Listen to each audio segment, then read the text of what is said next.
سلام دوستان، خوش اومدید به ویدیوی امروز. من محمد امین هستم و اینجا کانال محمد امین شاپ هست. من قصد دارم که یک دوره آموزشی ضبط بکنم برای کسایی که میخوان تازه با فتوشاپ آشنا بشن و میخوان که تازه کارشون رو با فتوشاپ آغاز بکنن. و توی این قسمت از ویدیو که قسمت اول این سری هست، من میخوام شما رو با محیط کاری فتوشاپ آشنا بکنم و بهتون آموزش بدم که چجوری پروژه خودتون رو در فتوشاپ پیاده بکنید. من اول فتوشاپ رو باز میکنم. فتوشاپی که من استفاده میکنم فتوشاپ 2025 هست. خب وقتی که وارد فتوشاپ میشیم، تو صفحه هوم که اینجا میبینید پروژه اخیری که انجام دادیم توی ریسنت نمایش شده میشه و این سه تا بخش توی فتوشاپ که من دارم کار نمیکنه، تحریم هست.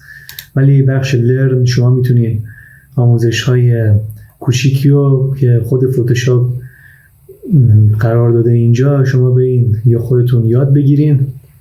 و این بخش هوم هست که بهتون توضیح دادم. اینجا هم اوپن هست که شما میتونین اون فایلی که میخواین ادیتش کنین رو انتخاب کنین و توی محیط کاری پیادهش کنین. من الان این رو وارد محیط کاریم کردم و میتونم روی این عکس ادیت انجام بدم، ولی الان میرم بیرون. بخش نیو فایل خیلی مهمه. این بخش وقتی که شما نمیخواین فقط یه عکس رو ادیت کنین و میخواین به حساب فوتو مونتاژ انجام بدین یا میخواین اون سایزی رو که دلخواهتون هست رو توی محیط کاریتون قرار بدین، این بخش نیو فایل رو میزنید. اینجا خودش یک بخشایی یا پیش‌فرض قرار داده، مثل این بخش‌ها که ما باشون زیاد کار نداریم. بخش A4 ممکنه بعضیا لازم داشته باشن، سایز A5، سایزهای مختلف نقاشی، سایز پوستر، سایزهای مختلفی برای حتی گوشی، بک‌گراند گوشی ها برای گوشی‌های مختلف هست، حتی برای ساعت‌های هوشمند هست، برای لپتاپ ها اون سایزهای مختلفی که به درد میخوره هست. برای ویدیوها، تامنیل ویدیوی یوتیوب یا هر چیز دیگه ای سایز پیش‌فرضش اینجا هست. اینجا میتونید حتی کیفیت 4K یا 8K و همه اینا رو بزنید که من خودم از این 4K ها استفاده میکنم، یعنی این معمولا از این استفاده میکنم. و میتونیم توی این بخش که پریست دیتیل هست اسم این پروژهتون رو هرچی دوست داشتین بذارین. مثلا من میتونم حتی فارسی بنویسم نقاشی، مثلا نقاشی. این سایز طول پروژه‌مونه، این سایز عرض پروژه‌مون هست. میتونیم حتی عمودی افقی بکنیم. الان چون طولش بیشتر از اینجا افقیه، اگه اینا من روی عمودی بذارم عرض و طولش جابجا میشه. رزولوشن هم خودش پیش‌فرض به خاطر اینکه من اینجا این رو انتخاب کردم 72 پیکسل در اینچه. مود RGB معمولا استفاده میکنم. اگه خواستین چاپ بگیم میتونین از CMYK کالر استفاده کنیم. نمیذارم رو RGB. این هم که چیز خاصی نیست، رنگ بک‌گراند اون پروژه‌ای که میخواین قرار بدین. اصلا اگه بلک بزنم، وقتی که روی کریت بزنم سایز سیاه میشه، ولی خب چون دور و بر محیط کاریمون سیاهه این به خوبی دیده نمیشه. من میتونم یه راست کلیک بکنم و اینو بذارم روی دیفالت. ببینین یکم معلوم شد. حالا میتونم کلا بذارم روی لایت گری تا قشنگتر ببینینش. فقط یه راست کلیک بکنین روی دور و بر و بعد هرچی دوست داشتین دورش رو تنظیم بکنین. این گاید ها هم که میان، من بیام روی ویو، روی گایدز بزنم و کلیر گایدز رو بزنم تا حذف بشن. و دیگه این محیط فتوشاپ ما هست.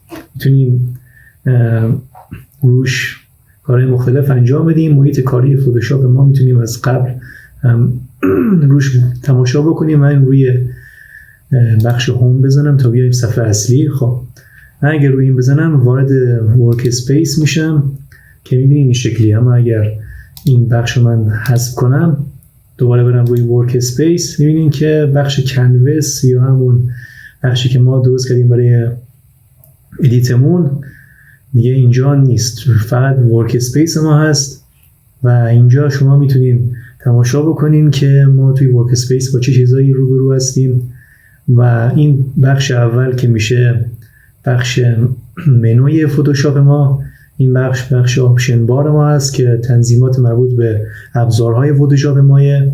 مثل این موو تول اگه من بزنم آپشن بارش به این شکله و این ابزار بعدی که رکتنگولر مارکوی تول میذارم اینجا، آپشن بارش این شکله. همه اینا یک آپشن بار خاص خودشونو دارن که توی قسمت‌های بعدی توضیح میدیم که اینا هر کدوم یه چیزی رو برای ما تنظیم میکنن.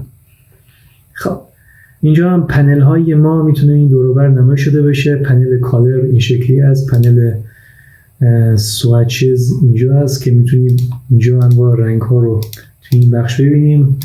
بخش گرادینت، پترن، میتونیم حتی اینا حذف کنیم. پنل ها رو اگه خواستیم من میتونم راست کلیک بکنم و کلوز رو بزنم، اینجوری اینا رو لازم ندارم. و اگر خواستم پیداشون کنم دوباره میام روی بخش ویندو و این کاراکتر مثلا اگه بزنم میاد اینجا نمایش شده میشه. و این حتی میتونم اینجا قرار بدم، میتونم هر جور دلم خواست محیط کاری خودم رو تنظیم کنم. و اگر خواستم کمی تنظیمات رو برگردونم به حالت عادی، میام بخش ویندو، روی ورک اسپیس میام و ریست اسنشیال رو میزنم تا محیط فتوشاپ به حالت دیفالت برگرده و همه کارهایی که ما انجام میدیم اگر هر خرابکاری کردیم بیام اینا رو جابجا کنم، هر جا خواستم قرار بدم. فقط کافیه که بیام ویندو و ریست رو بزنم تا درست بشه. میتونم محیط کاری خودم رو ذخیره هم بکنم که میتونم این کار رو انجام بدم و این همه رو ببندم. و یه چیز دیگه که من خیلی استفاده میکنم از این کلون سورس هست، مربوط میشه به تنظیمات کلون استمپ که پیداش نمی کردم قبلا، حالا پیداش میکنم اینجا. میتونم این دور و بر قرارش بدم، حالا میتونم به این شکل تنظیم بکنم اینا رو که بستگی به خودتون داره. میام بخش ویندو و create new workspace رو بزنم و اینجا من این تیکاشو میزنم و بعد سیو رو اگه بزنم این محیط کاری من ذخیره میشه. اگه من اینا رو بیادم ریستش بکنم برمیگرده به این بخش، چون ذخیره شده میام اینجا و بعد میام این محیط کاری من که اسمش اینجا ذخیره شده رو میزنم و اینجا میبینم که محیط کاری من به این شکل خواهد بود. خب این از این بابت. بعدش فایلی رو همینجوری درگ اند دراپ کنم اینجا. ببینیم که مثلا من این عکس رو درگ اند دراپ میکنم روی پروژم و روی این قرار میگیره، روی این پروژه قبلی قرار میگیره. اما اگر من این کار رو نمی کردم، دیلیت کنیم، اومدم اینو درگ اند دراپ بکنم اینجا و بعد این بالا قرار بدم، یک بخش جدایی میشه برای خودش. دو تا محیط کاری، یکی این که سایزاش فرق میکنه و میتونم مثلا اینو دوباره انتقال بدم به این لایه این محیط کاری دیگه و سایزش رو نسبت به این بزرگ بکنم،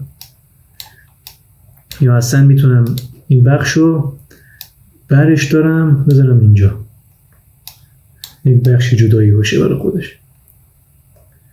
به این شکل میتونیم اینا رو تنظیم بکنیم.